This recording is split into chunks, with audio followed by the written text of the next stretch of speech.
Chapter 6: The Resurrection of Jesus Christ. So, there are several verifiable facts that help us to respond to those who are skeptical about the validity of the resurrection.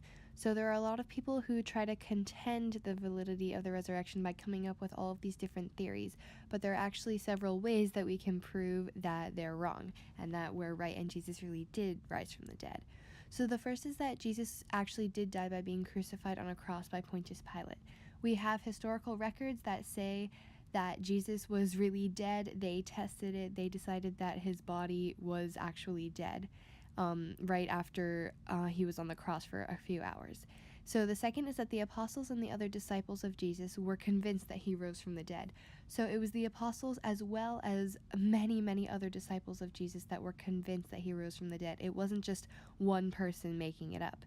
The other is that St. Paul saw the risen Lord. The reason that this is really important is because St. Paul was not a follower of Jesus. He actually thought that the Christians were committing blasphemy and contradicting the Lord and what he wanted, and he was persecuting Christians because he was a Jew who did not agree with them. But he actually saw the risen Lord, and after this he converted to Christianity even though he knew all of the consequences of it and even though he had disagreed previously.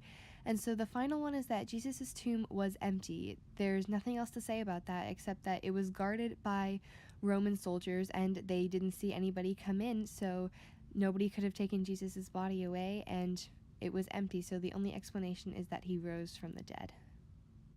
Other things relating to the resurrection and how we can prove that it actually happened was the fact that the resurrection was a historical event. So the historicity can be verified by facts reported by both Jesus and his enemies.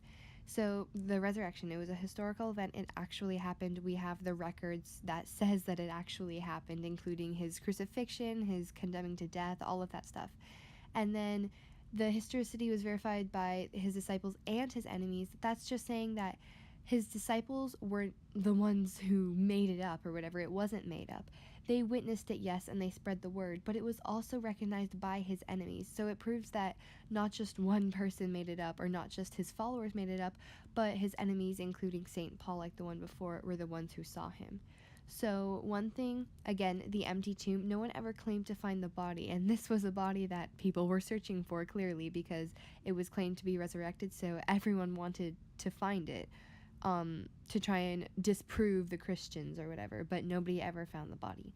Another thing is the reports of seeing Jesus after his death by Mary Magdalene, Thomas, the apostles, 2 disciples, and 500 people in one place, including St. Paul. So the reports of seeing Jesus after his death shows that he rose from the dead and that he came back to show everybody that. And it shows that 500 people saw him. That's a lot of people, and it's really hard for that many people to all keep the secret that they didn't actually see him, and 500 people didn't hallucinate, so that many people really saw him. The next thing is that the resurrection was a transcendent or supernatural event, and it goes beyond the realm of history and our own understanding of space and time. So some people say that, oh, science can't prove all of these miracles, science can't prove the resurrection, but obviously not, because it was a supernatural event and science can't prove something that's outside of itself. So no one witnessed how it physically happened, and though the risen Jesus was recognizable, his glorified body transcended ordinary life. So nobody witnessed the actual resurrection, but when they saw him, people said that there was something different about him. So it shows that he wasn't the same as when he was living on earth, but he had risen from the dead. So there are resurrection accounts in the 4 Gospels that all prove Jesus' resurrection. The first one is in Matthew 28, the woman in the empty tomb. So Mary Magdalene and her friend encounter an angel at Jesus' tomb who tells them to go and spread the word that Jesus has been raised. And so Jesus then later appears to the women on their way to spread the word, and he tells them that he will meet them in Galilee. This is to show everyone that he really did raise from the dead and to prove to the women that they weren't crazy, they weren't hallucinating.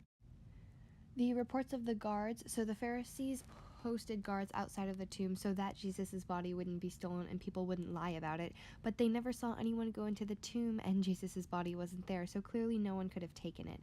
Jesus also appears to the 11 before his ascension. So he sends the apostles out to all of the nations and promises to be with them always, to tell them that he really did raise from the dead and that their God has not abandoned them, but he has saved them from their sins. All of those accounts were in Matthew, but in Mark 16, it again talks about the woman at the tomb, Mary Magdalene and her companion, and how Jesus tells them that they'll meet them in Galilee, but they're very afraid.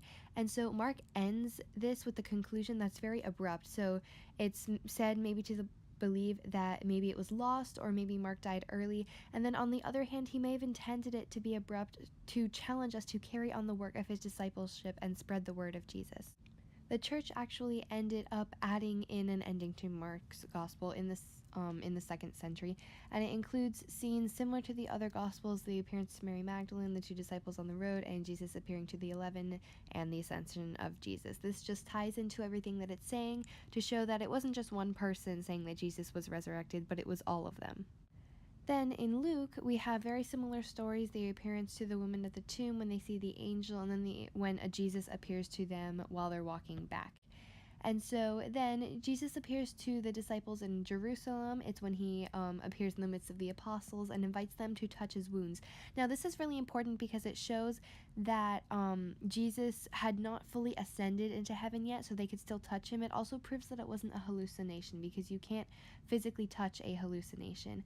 And then the ascension into heaven is when Jesus blesses his disciples and he's actually taken up to heaven, where the apostles return to the temple to Jerusalem and await the coming of the Holy Spirit.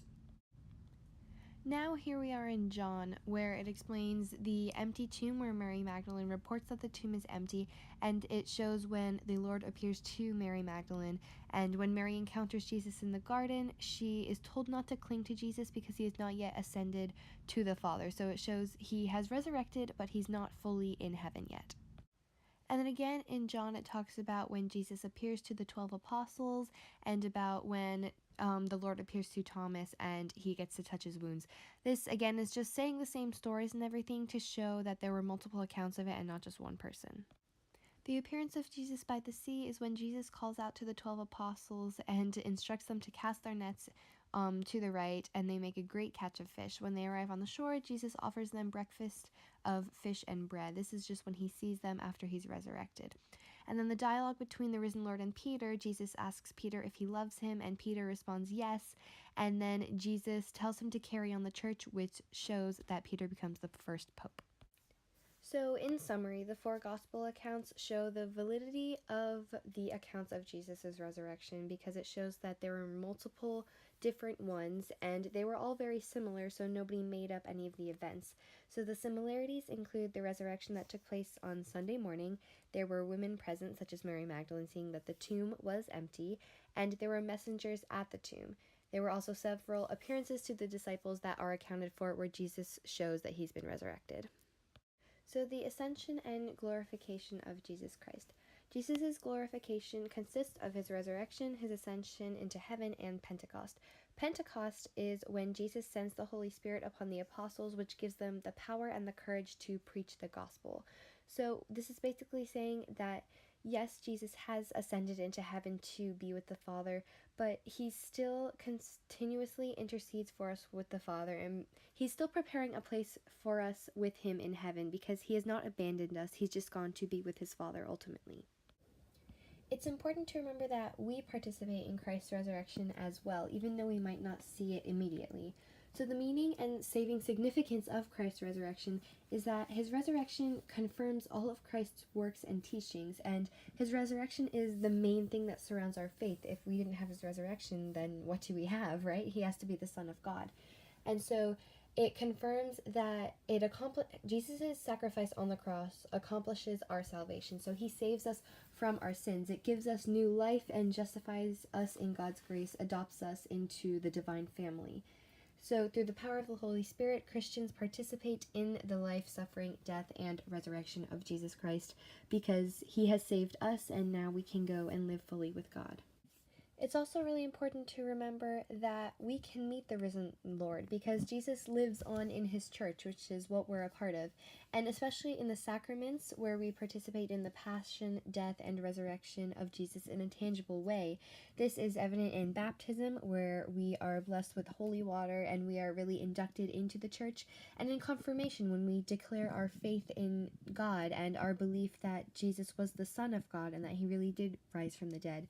This is just something that we can really identify with when we meet Jesus and how we can see him in our lives. So, a commonly asked question that you might ask yourself sometimes is, why are we baptized as infants? So, water has played a really big role in salvation history in general, and that's what this video tries to help explain to you. And so, this is seen in examples like Moses parting the Red Sea, the flood with Noah and his ark, and Jesus' baptism. So, after Jesus' baptism, the Holy Spirit descends upon him, and it's showing that we are washing away the original sin, the hole in our hearts where Adam and Eve sinned. And it's opening up the opportunity for us to join Jesus and join God in heaven. And it's the opportunity for us to be able to repent for our sins and to be forgiven by God because we are accepting him into our lives and we are saying that we believe in Jesus. Going back to meeting the risen Lord, Jesus Christ, so we can meet him through the sacraments. So baptism is the first sacrament, which is where we're doused in holy water, and the Lord comes to us by the power of the Holy Spirit, forming us into his own image and initiating us into the church, which is, like I said in the last slide and the last video. So the confirmation. In our confirmation, we receive the fullness of the gifts of the Holy Spirit because we accept Christ into our lives. And then penance, Jesus forgives us for our sins and welcomes us back into the divine family. This is when we repent for our sins and we say that we're sorry, and God will forgive us just as Jesus died for us. So the anointing of the sick is when Jesus offers us healing in times of illness. This is usually given when someone's more closer to death, not just any normal illness. The holy orders, or matrimony, is when Christ helps us to live loving lives of service and to build up the people of God. This is just all about love, loving each other, loving God, loving everything that he created for us. And the Eucharist is something that we get at church every time we go. It's where Christ associates with us with his sacrifice of praise and thanksgiving to the Father offered once and for all on the cross, and pours out the graces of salvation on his own church. We are basically just accepting again Jesus into our lives and thanking the Father for all that he's given us. So I guess you can wait until next semester to hear more about the sacraments, and also during junior year, and then tomorrow we'll begin chapter 7, I guess. So thanks for listening.